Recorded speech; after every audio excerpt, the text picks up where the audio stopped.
सम्मानित बुजुर्ग, नौजवान साथी और आवाज सुन रही मेरी मातर शक्तियां, आप सभी के चरणों में आपके बेटे, आपके बच्चे हर्ष शिकारा की हाथ जोड़कर राम राम। सबसे पहले तो मैं इतना ही कहना चाहूंगा, मैं ज्यादा समय नहीं लूं, 2 से 3 मिनट बोलूंगा, लेकिन मेरी बात को मुझे तालियों की जरूरत नहीं है। उस बात को गौर से सुनना और समझना। सबसे पहले तो हमारे जो अंकल जी शहीद राज सिंह जी, जिनकी याद में ये प्रोग्राम करवाया गया है, अगर बॉर्डर के ऊपर जवान नहीं होते तो शायद हम चैन की नींद नहीं सो रहे होते। इनसे आगे मैं तो मानता नहीं कोई भगवान है। मेरी किसी जाति, किसी धर्म, किसी मजहब से कोई गिला शिकवा नहीं है। मेरा कहना इतना है, मैं थोड़ा स्पष्टवादी आदमी हूं। मैं उन बातों पर यकीन करता हूं जैसे कि बाबा साहब भीमराव अंबेडकर जी ने कहा था, शिक्षा शेरनी का वो दूध है जो जितना पिएगा वो उतना दाढ़ेगा। आप लोगों से हमने जो शिक्षा ले रखी है, उस शिक्षा के बलबूते पर आप लोगों के बीच विचार रखते हैं। जिनको वो विचार पसंद आते हैं वो प्रशंसा कर देते हैं, जिनको नहीं आते वो विरोध कर देते हैं। अब बात आती है स्कूल की। शिक्षा के असली मंदिर में खड़ा हूं, जहां से आपके बच्चों का भविष्य बनता है। आपका बच्चा बड़ा होकर चोर बनेगा, डाकू बनेगा, अफसर बनेगा, राष्ट्रपति बनेगा या प्रधानमंत्री बनेगा, उसका भविष्य तय यहीं आके होता है, स्कूल के अंदर। बचपन से ही उस बच्चे के जो गुण हैं वो पता लग जाते हैं। और मेरे जीवन में मैंने पहली बार, सच बताऊं तो शिक्षा का तो देखो मुझे पता नहीं, झूठ बोलना मेरे को भी गुरुजी की तरह पसंद नहीं, लेकिन इतने संस्कार सिखाने वाला स्कूल पहली बार देखा है।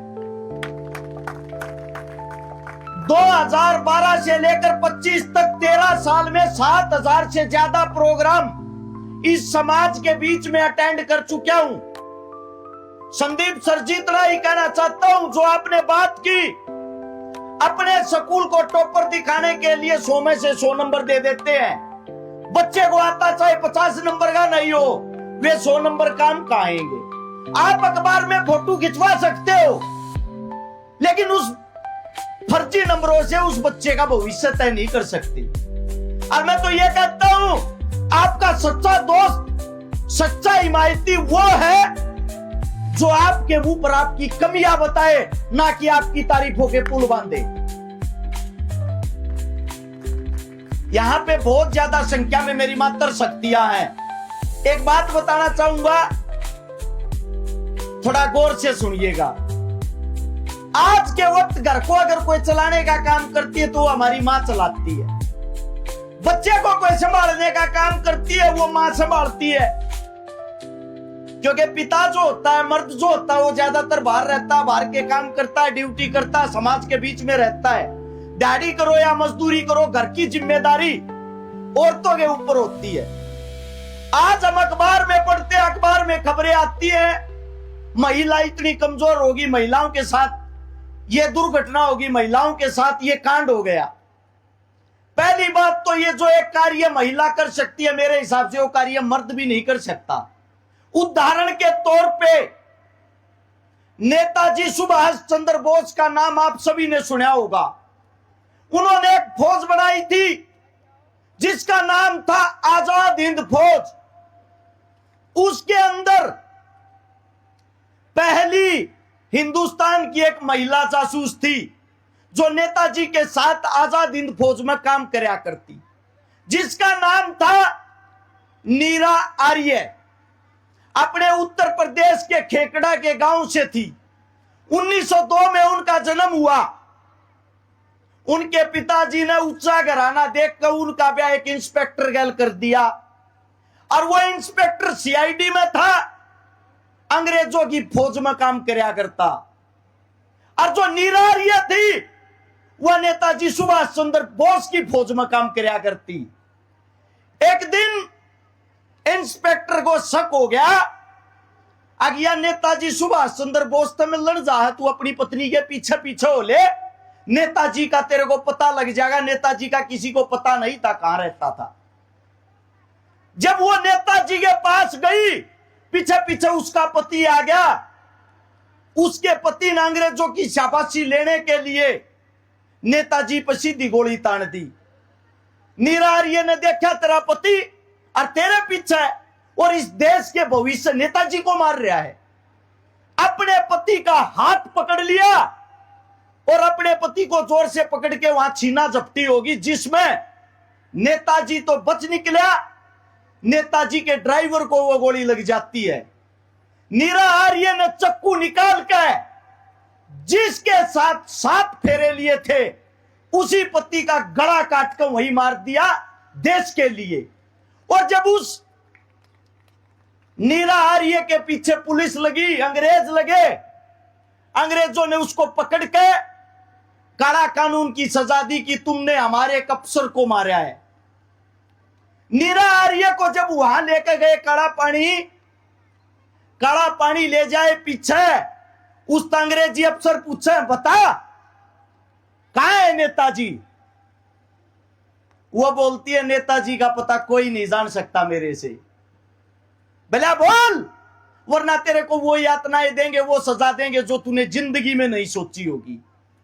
बाहर से एक लोहार को बुला लिया जाता है। लोहार को बुला के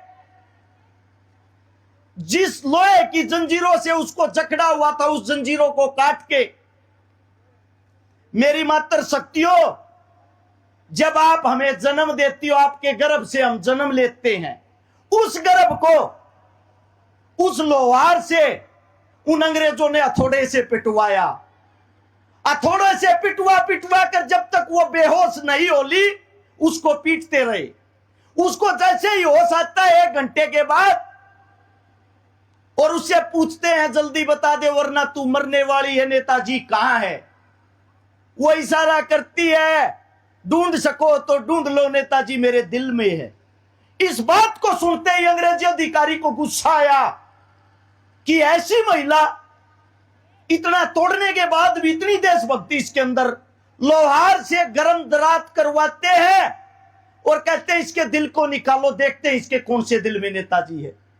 जहां से बच्चा दूध पीता है उस सतन को उस दरात से काट देते हैं। वो तड़पती रही, बिलखिलाती रही, जब तक देश आजाद नहीं हुआ, जब तक काले पानी की सजा काटती रही। और जैसे ही देश आजाद होता है वो बाहर निकलती है। आप और हमारे बीच के जो आदमी सत्ताधारी थे, जो अंग्रेजों के मुखबर थे, जो अंग्रेजों के बैग उठाते थे, वो तो बन गए देश की सरकार।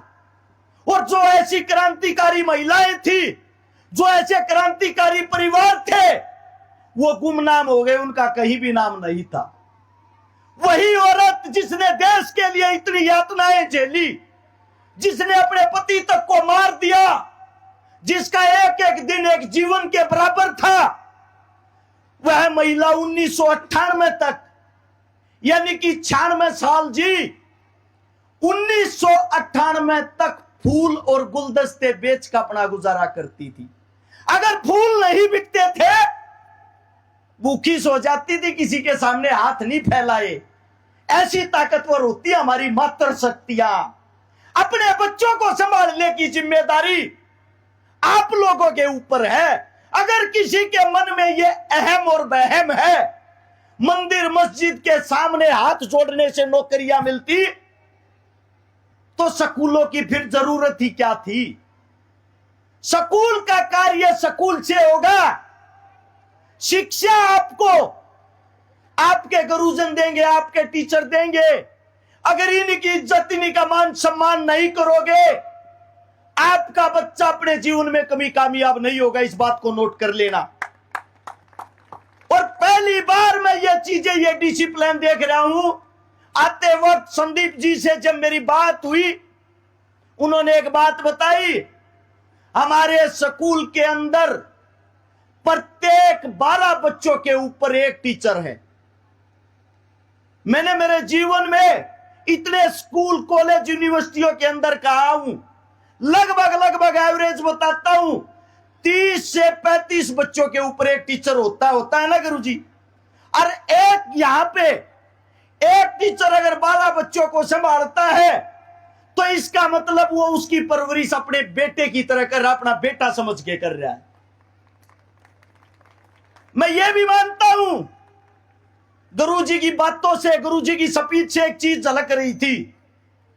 जो इंसान जुबान का कड़वा होता है, जो मुंह पे कहने की क्षमता रखता है, जिसको देसी भाषा में हम मुंह फट कहते हैं, वो दिल का बड़ा सांप होता है। और जो दिल का सांप होता है ना, वो कुछ ही चुनिंदा इंसानों को अच्छा लगता है, सबको अच्छा नहीं लगता। कहने का तात्पर्य यह है, गुरुजी कोई लिखी लिखाई बातें आप लोगों के सामने प्रेजेंट नहीं कर रहे थे। चिकनी चुपड़ी बातें करके, मीठी मीठी बातें करके जितने बच्चे स्कूल में पढ़ते हैं उनकी संख्या 5 गुना भी बढ़ा सकते हैं। लेकिन नहीं, इनका एक ही असूल है, एक ही कार्य है, शिक्षा सर्वोपरि होनी चाहिए। आपके बच्चों के अंदर टैलेंट होना चाहिए। नौकरी आपके बच्चे नहीं खोजे, नौकरी आपके बच्चों को खोजे, इस लायक बनाने का कार्य करना चाहते हैं। मैं तो गुरुदेव इतना ही कहना चाहूंगा, यहां पर शिक्षित बैठे हैं, सभी पढ़े लिखे बच्चे हैं, गुरुजन हैं। आप लोगों के सामने ज्ञान की बात करना या स्पीच देना एक सूर्य को दिया दिखाना है। आप लोगों ने यहां बुलाया, आप लोगों ने जो मान सम्मान दिया और जो प्रोग्राम अपनी आंखों से देख रहे हैं, सच बताऊं तो मैं तो ये सोच रहा था, स्कूल कॉलेज यूनिवर्सिटियों के अंदर आज के टाइम बच्चा सबसे ज्यादा बिगड़ता है। आपने जो बात बताई कि बच्चे फोन लेके चलते 8वीं क्लास से ऊपर, मैं तो ये कहता हूं स्कूलों में भी बच्चे फोन लेके जाने लग गए। उनका क्या भविष्य होगा? सुबह शाम दिन रात वो एक ही चीज देखते हैं। वल्गरिटी इतनी ज्यादा हैवी हो गई है, इतनी ज्यादा हैवी हो गई है, बच्चा उसी को देख के उसी को फॉलो करता, वैसा ही बनने की सोचता है। आप लोगों से इतना ही कहना चाहूंगा, जो प्रोग्राम आप लोगों ने आज दिखाया, आज मेरे दिल और दिमाग में भी एक बात आई, आज भी कुछ ऐसे टीचर हैं जो इस समाज को बदलना चाहते हैं। ऐसे इंसानों का साथ दो। अगर इन लोगों की उम्मीद और कमर टूट गई, आने वाला भविष्य बड़ा ही खतरनाक होगा। मेरे मुख से कोई गलत शब्द, गलत बात निकली हो, आपका बच्चा हूं, आपका बेटा हूं, हाथ जोड़ के क्षमा चाहता हूं। आप सभी को राम राम। और इस स्कूल के जो जितने भी टीचर हैं,